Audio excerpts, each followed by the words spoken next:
మరో ప్రధానమైన అంశం ఏంటంటే బీసీలకు రక్షణ చట్టం.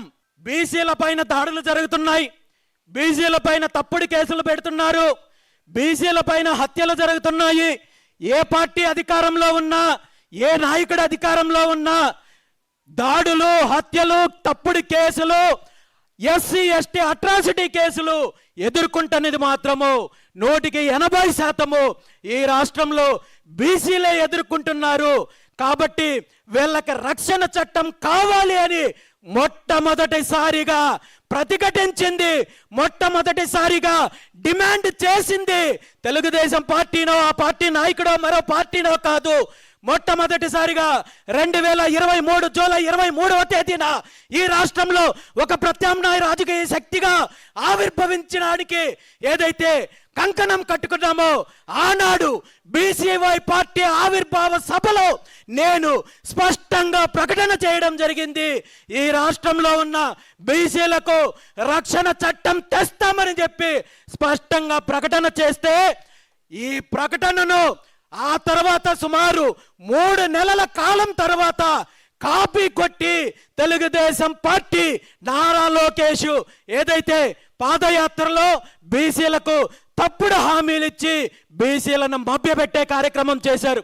ఈ ఆలోచన నారా లోకేష్ నాయుడుతో, తెలుగుదేశం పార్టీతో కాదు, 100% బీసీవై పార్టీ మొట్టమొదటిసారిగా ప్రకటించింది. మీరు కావాలంటే రికార్డ్స్ చెక్ చేసుకోండి. అదేవిధంగా ఆనాడు ప్రకటించిన అనేక అంశాలు కూడా తెలుగుదేశం పార్టీ కాపీ చేయాలని చూసి ప్రజలను మొబ్బపెట్టే కార్యక్రమం చేసింది. అందులో ప్రధానంగా తెలుగుదేశం పార్టీ బీసీలకు రక్షణ చట్టం తీసుకొని వస్తానని చెప్పి, అదేవిధంగా 2019 నుండి 24 వరకు వైఎస్ జగన్మోహన్ రెడ్డి గారి ప్రభుత్వంలో బీసీల పైన జరిగిన దాడులు ఏవైతే ఉన్నాయో వాటన్నింటిపైన చర్యలు తీసుకుంటామని చెప్పి తప్పుడు హామీలు ఇచ్చి బీసీలను మభ్యపెట్టి అధికారంలోకి వచ్చారు. అధికారంలోకి వచ్చిన సుమారు 2 సంవత్సరాలు కావస్తున్నా ఈ రోజు వరకు బీసీ రక్షణ చట్టానికి సంబంధించి ఏ ఒక్క అడుగు ముందుకు వేయలేని పరిస్థితి.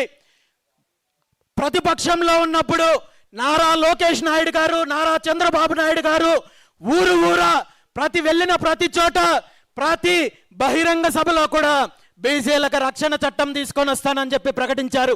మరి ఈరోజు నిజంగా బీసీల గురించి మాట్లాడడానికి మీకు నాలుక రావడం లేదా, లేదంటే మరొక అంశమా అని చెప్పి ఈరోజు నారా చంద్రబాబు నాయుడు గారిని అడుగుతున్నాను.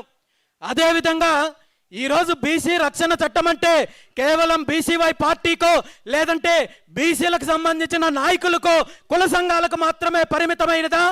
మరి ఈ రాష్ట్రంలో నాకు ప్రతిపక్ష హోదా కావాలని చెప్పి ఊరూరా తిరుగుతున్న జగన్మోహన్ రెడ్డి గారికి బాధ్యత లేదా అని చెప్పి నేను ఈ సందర్భంగా అడుగుతున్నాను. ఈ 2 సంవత్సరాల కాలంలో, ఈ 16-17 నెలల కాలంలో జగన్మోహన్ రెడ్డి గారు అనేక సార్లు ప్రెస్ మీట్లు పెట్టడం జరిగింది, మీడియా ముందుకు రావడం జరిగింది, పబ్లిక్ లేక రావడం జరిగింది. కానీ నేను చూస్తూనే ఉన్నాను, ఎక్కడైనా బీసీలకు ఇచ్చిన హామీ గురించి జగన్మోహన్ రెడ్డి గారు ప్రస్తావిస్తారని చెప్పి చూస్తుంటే ఏ ఒక్క రోజు, ఏ ఒక్క చోట బీసీలకు ఇచ్చిన హామీ గురించి జగన్మోహన్ రెడ్డి గారు ప్రస్తావించే పరిస్థితి లేదంటే జగన్మోహన్ రెడ్డి గారికి ఉన్న చిత్తశుద్ధి ఏంటో ఈ సందర్భంగా మనం అర్థం చేసుకోవచ్చు. కేవలం తెలుగుదేశం పార్టీ జగన్మోహన్ రెడ్డి గారే కాదు, మిగిలిన ఈరోజు కాలయాపన చేసే పరిస్థితి ఉంది. ఈ సందర్భంగా నేను ఒక్కటే చెప్తున్నాను, ముఖ్యమంత్రి చంద్రబాబు నాయుడు గారికి గతంలో కూడా చాలా సార్లు చెప్పడం జరిగింది, మీరు వెంటనే దీని మీద ప్రకటన చెయ్యకపోతే ఖచ్చితంగా ఉద్యమం తీవ్ర రూపంలో ఉంటుంది, దీనికి తీవ్ర పరిణామాలు మీరు ఎదుర్కోవాల్సి వస్తుందని చెప్పి ఈ సందర్భంగా తెలియజేస్తూ, ఇప్పటికైనా ముఖ్యమంత్రి చంద్రబాబు నాయుడు గారు కళ్ళు తెరిచి గత 1980ల కాలం నుండి ఈ రోజు వరకు మీరు, మీ పార్టీ బీసీలకు తప్పుడు హామీలు ఇచ్చి రాజకీయం అధికారం చెలాయించినట్టు ఇంకా రాబోయే రోజుల్లో జరగని పని అని చెప్పి ఈ సందర్భంగా తెలియజేస్తున్నాను.